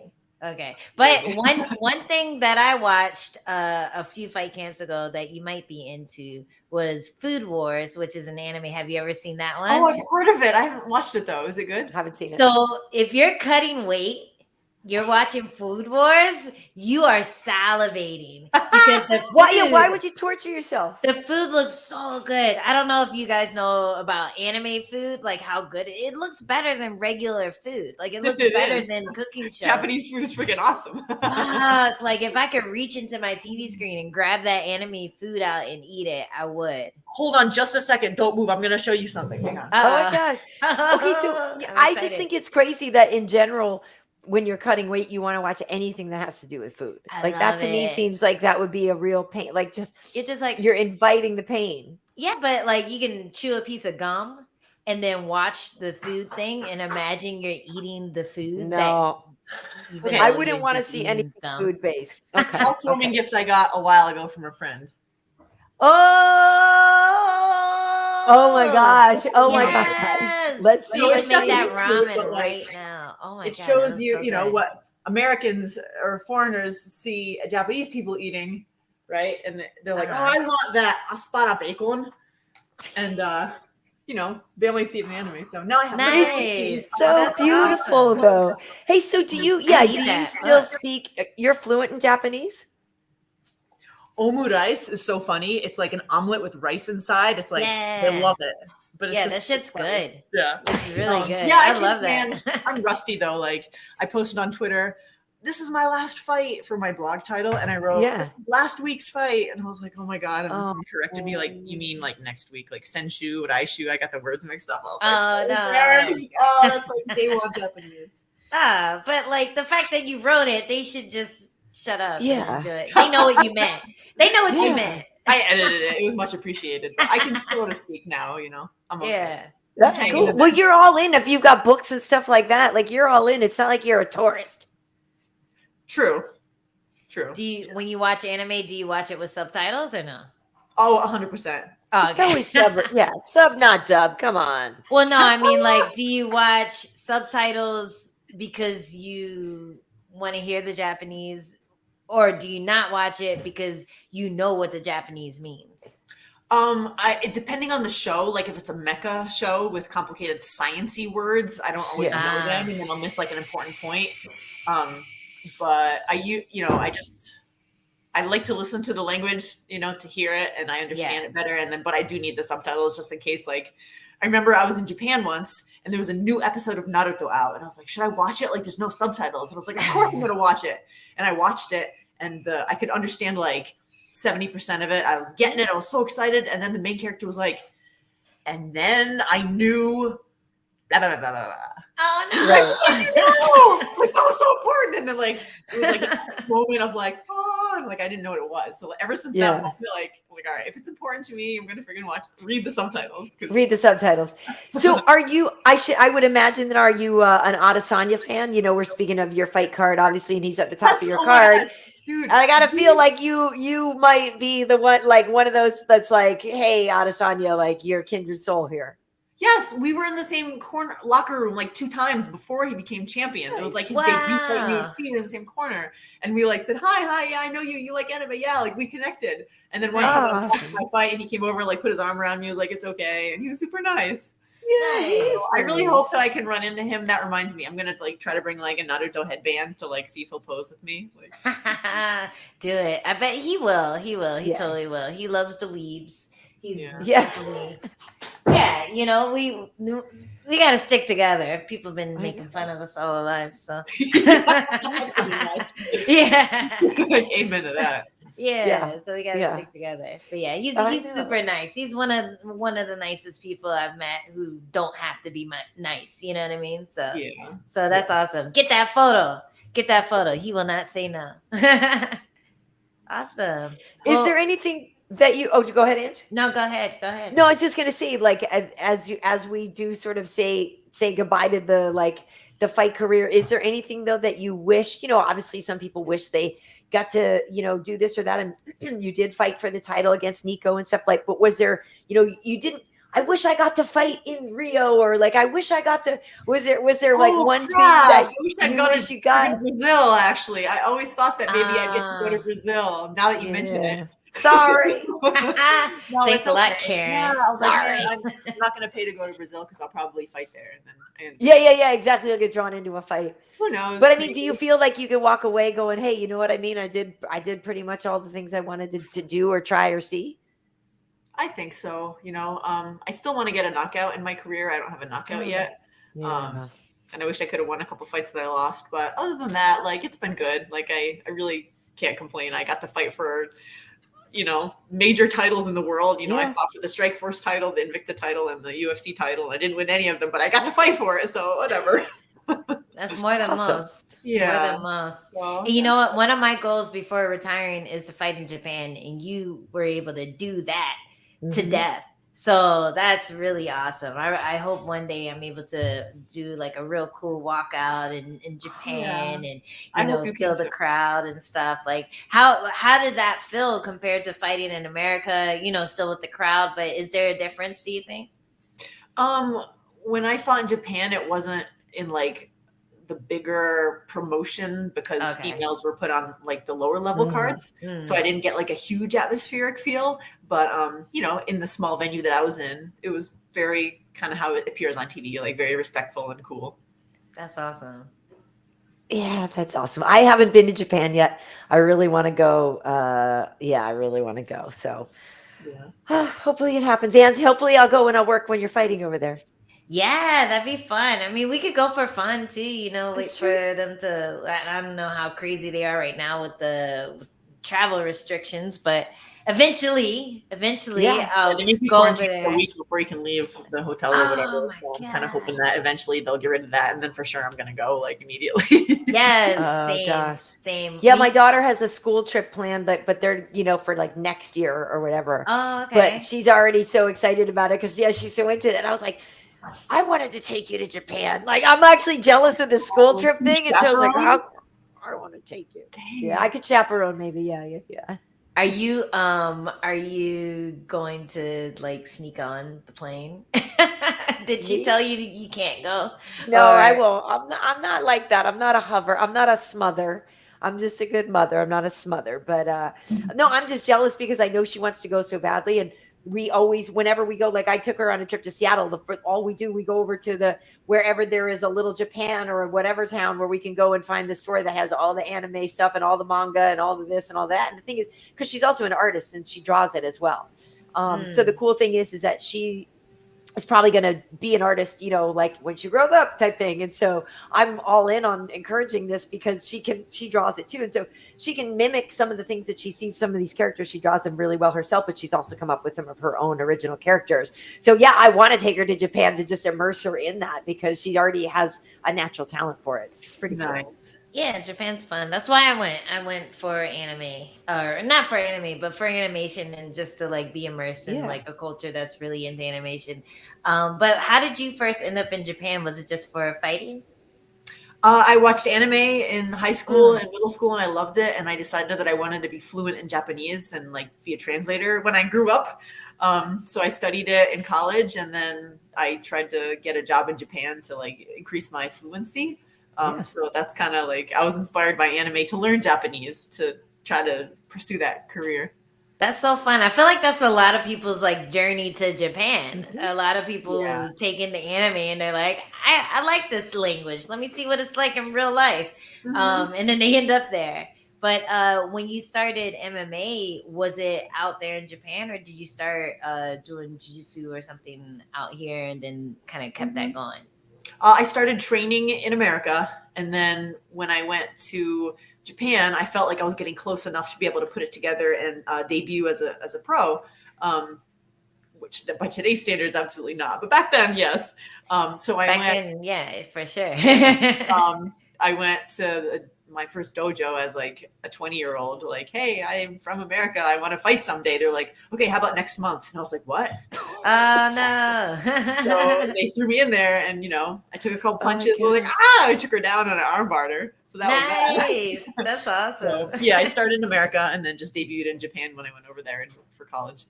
That's so cool. I love how free you were with like just going over there and having new experiences and getting yourself into kind of dangerous situations. Like a lot of people wouldn't just go to Japan by themselves, and a lot of people definitely wouldn't fight in Japan by themselves. So you definitely have that.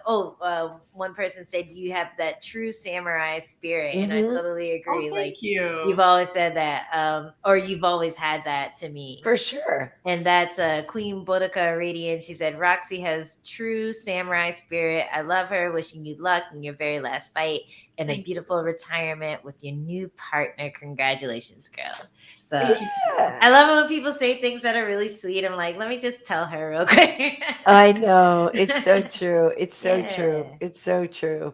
Yeah, it's just really great. And I hope that you feel that, that there's always just been so much goodwill towards you from everybody in the community. Like nobody doesn't like you. You know what I mean? You're one of those fighters. You're like, nobody doesn't like Roxy. Like if you don't like Roxy, nobody likes you. That's really cool. Actually, I do feel that way. And that really warms my heart. Awesome. So thank you for saying that. Somebody asked me to say Roxy in Nihongo. All right, you ready? Roxy. It's a Roxy. Yeah, I love it. It's awesome. Well, yeah, we wish you. Ange, do you have anything else, or we can let her go? No, it's fight week. let's She's let probably you go get some rest. Like, that's all I had for you. Thank you so much for giving us your time on fight week, on your last fight week. I'm sad to see you go, but I love to see you walk away on your own terms. So thank you for coming. I appreciate that, and best of luck to you guys as well. Thank you. All right, everybody. Roxanne, thank you. We'll see you next weekend. Bye. Roxanne. I mean, come on. Somebody said that in the chat too. Oh, Trady 80. How lovely. I mean, literally, like she's just such a great girl. She is. She's so sweet. She's so sweet. I'm happy she found love. And that's the kind of shit that puts perspective on things. Like you find love and then you're like, you know what? Maybe I'm not gonna get my head caved in for a living. Like maybe I'm gonna leave some brain cells to waste on my children. Like maybe I'll have a family. Maybe I'll do something more than entertain the masses so they can just shit on me later. Maybe I'll just focus on the people that actually love me and actually care about me, and that's that new man will make you drop everything and make you want to cuddle up and just hang out with them. So I'm super happy for her. I think everyone deserves to feel that at some point in their life. And a lot of people don't. Like a lot of people go through life and they don't feel that love connection that she seems to have with this guy. So that's super awesome for her. Yeah, it's really great. And the thing about it too is, she has done this for a while, you know what I mean? So yeah, it's nice to move on to something else. And like she said, and I've heard that you do hear that from a lot of fighters, that they say they want to they'll end up still being a competitor, but they'll just compete in jiu-jitsu tournaments or something like that, because they're not going to lose the fire, and the desire to compete and stuff. But yeah, they just don't want to get punched in the face anymore. So yeah, and jiu-jitsu, like you're still sore. You're still like sore from the grapple fight, and like you still get injuries and stuff, but at least you're not getting concussions. You're not getting orbital bones broken. There's a lot of all that impact damage. It's not really healthy. Right. Especially when you've had, I think Roxanne has had over 40, almost 50 fights. So yeah, she's had a lot. Yeah, she's had a lot. She's had 44 fights. So that's a lot. That's a lot of fights. And when she retires, it'll be 45. That's a lot of damage, a lot of fight camps. And for me, I get more injured in fight camps than I do in the fight. So thinking about all the fight camps that she goes through, on top of all the fights that she's gone through, it's a lot of damage on the body. And luckily she's all in one piece and she's able to go out on her own accord, and she recognized the problems before they got super bad and something really serious happened. But I'm happy for her. It's a way to gracefully bow out of your career, and best of luck for Roxy. It's but that's I guess got to be, that's a good thing to be cognizant of too, right? Is taking stock of your body. Like she said, she started to feel the headaches and this and that. Like, you guys do always have a certain amount of aches and pains, but you really need to be honest with yourself, right? About, wait a minute. Yeah, I've had this XY, this thing has actually been here for a couple of weeks. Like I need to, be aware of that. And I'm sure it's probably difficult, right? Because fighters kind of want to just muscle, no pun intended, but like muscle through everything, and and maybe aren't always that honest about what's really going on with their bodies. We're super stubborn. We're so stubborn. Like some people will complain about everything, but then but then I know the type, but most of you don't complain about anything. Yeah, most of us will literally be dying and not say anything. Like that's why you have people dying during weight cuts, because fighters are stubborn. They're like, oh, I'm gonna be a pussy if I quit. I'm gonna be a pussy if I don't make weight. And there you have that mentality going into everything.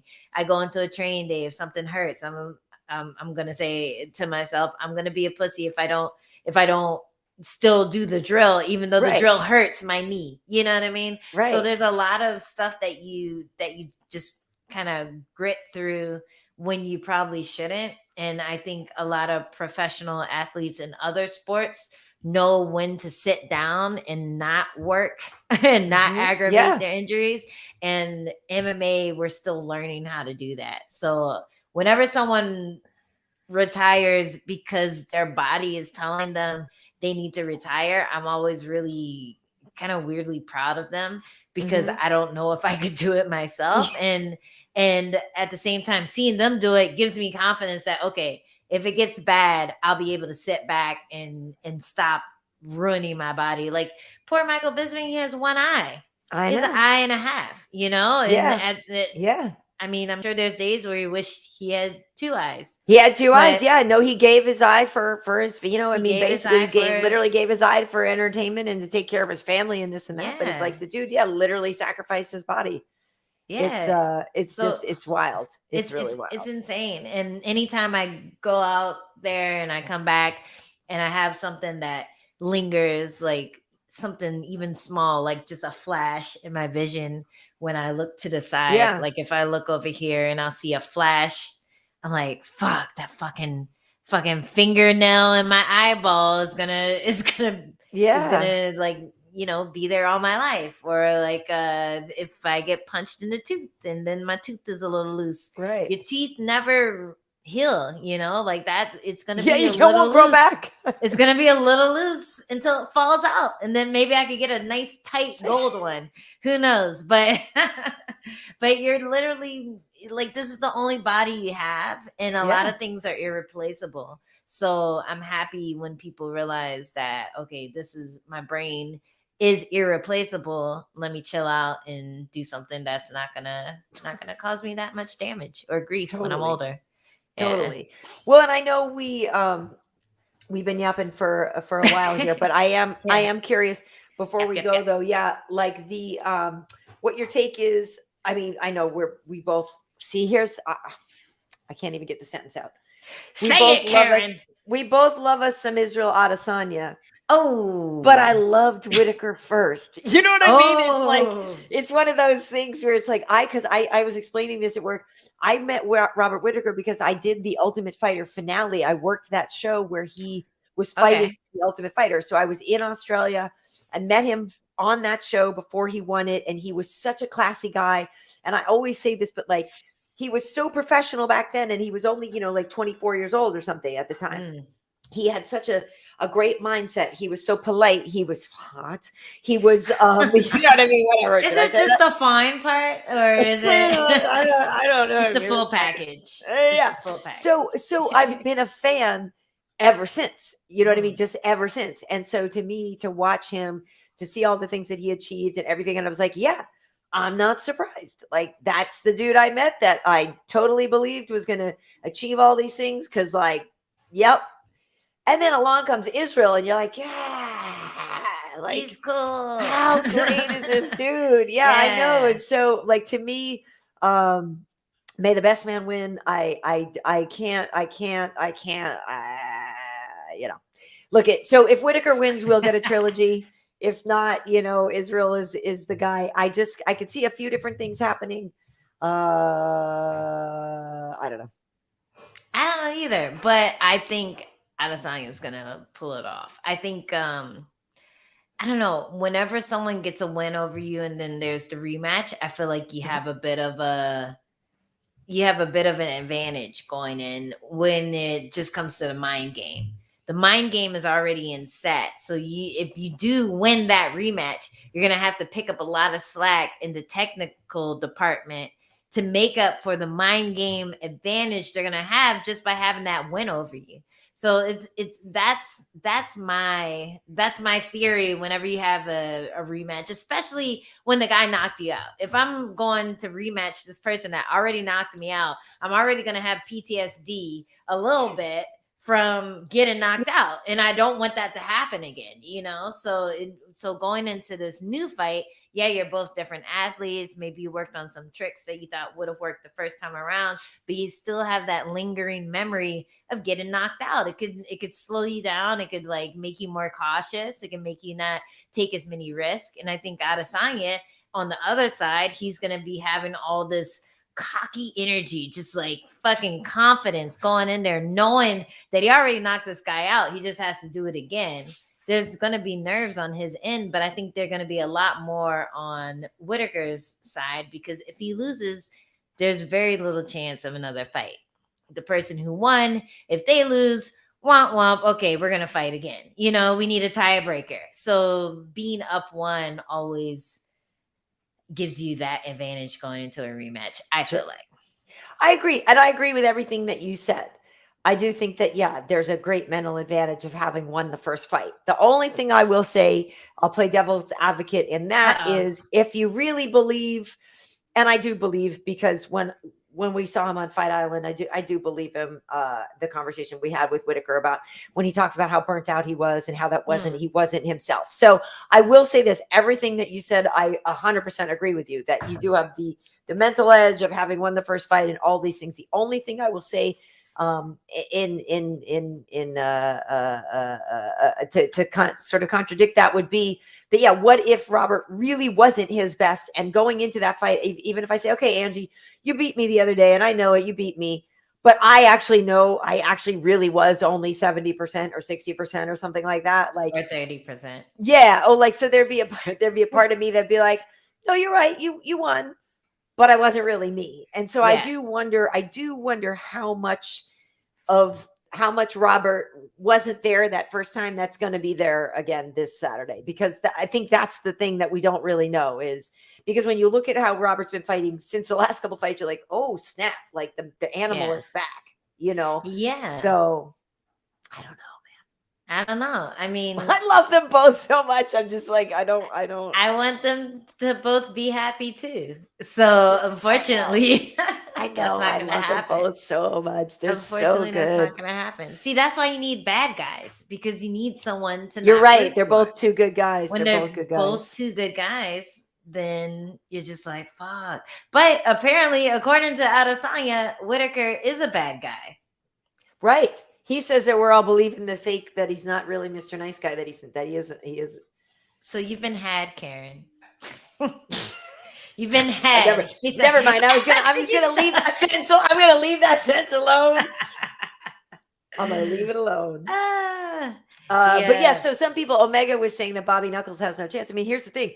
Obviously, Adesanya is as we were talking to Kyler before, it's like Adesanya is in the Matrix, and you do get to I do believe there is something to be said about that championship mindset, that ownership of the title, the momentum that Israel has, that belief in himself. And he does seem to be in a position where sometimes, like, he does see things everybody else is moving in slow motion. Like, Israel definitely does seem to have figured a lot of people out. I mean, the guy's amazing. Yeah. So yeah, you could definitely make the argument, like, dude, if he did it once, he's going to do it even faster the second time. So shoot, I don't know. I think the one thing that makes me so confident in him is his striking resume, because he's just seen everything so many times. Being in the competition setting, it's different from sparring. When you're competing, when you're trying to knock someone out and you're still winning, and they're still not knocking you out, that's totally different from the amount of times that you spar people, even people just visiting the gym. You'll have hard rounds, but it's never life or death. It's never a contract or a paycheck on the line or a belt on the line. And there's a lot of money on the line for these fights. So the fact that Israel Adesanya has been in what is it, like 90 so many fights, 90 something kickboxing matches, and this is where the fight will probably happen, is on the feet. That's what makes me so confident when he's fighting someone like Whitaker, because he doesn't have the same amount of walks into a ring against someone who's trying to kill him. So that's the only thing that makes me think that no matter what tricks or what freshness he develops in this fight compared to the last one, I still feel like Adesanya is going to find a way to at least win that decision against him, because he's done it so many times as a pro. Right. Okay. All right. And he's proven that he's able to do it in the cage too. If he was like fucking up in the cage left and right, then there would be more question marks. But the fact that he's able to just take that experience and plop it into an MMA sphere and still do the same thing, it's really impressive. All right, that makes sense. Okay, all right. Just my 2 cents, Okay. I don't know nothing. I don't know nothing, Okay, but people are just saying, some people are saying they're nervous. Some people are saying bet the house on Izzy. Some people are saying, like, so it's granted, I would never ever bet the house on any MMA fight, because that shit will totally smack you in the face. Like, it'll smack you in the face. Totally.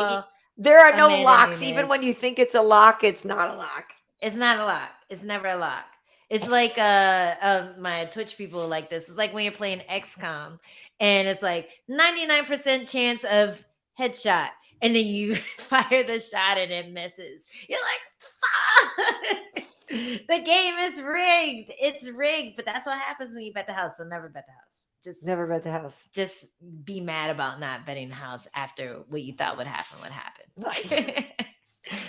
All right, Angie. Well, we should probably get out of here. But yeah, both Roxanne and Kyler are on the UFC 271 card. So that is next Saturday. So that'll be very entertaining. And yeah, Israel versus Whitaker is the main event. We got Derek Lewis versus Tai Tuivasa on there. Cannoneer versus Brunson. We've got Kyler versus Marcelo Rojo. And what was the other card? And Bobby Green, right? Bobby Green versus Nasrat Haqparast.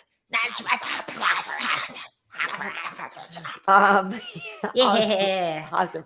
Hey, so listen, on social media, on Twitter and on YouTube, where hopefully you're watching at one of these, either one of these places, at Karyn Bryant, Karyn. Bryant as in Kobe, no relation, but may he rest in peace. Over on Instagram, I'm at KB Heat. Angela, where can everybody find you? You guys can find me at Angie Overkill on Twitter and Instagram, and Overkill Hill on TikTok, and at Edgy Overkill on Twitch.